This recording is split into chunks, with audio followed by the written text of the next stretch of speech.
Solution partners, I think, are sort of like the lifeblood of the HubSpot ecosystem. For me personally, as a PM, they are my go-to when trying to learn how our customers think about the product, because it's kind of like talking to oftentimes 50 customers in one swing. Solutions partners are important to me because they kind of fill in the gaps, if you will, of our knowledge. I kind of think of them as like mini focus groups. I can go talk to a customer or to 2 customers, but I know when I talk to a solutions partner, they're talking to hundreds and thousands of customers. So it's like another way to kind of get good customer feedback.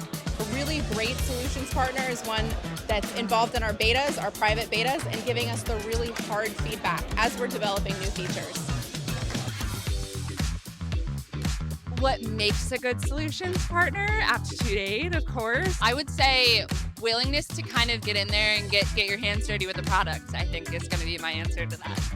A great solutions partner really can help them get in the weeds and figure out things that they maybe couldn't figure out themselves. And so the best solutions partners are those who are just really excited about the product, who want to dig in, get their hands dirty, and just learn about it as much as they can so they can share that with their customers.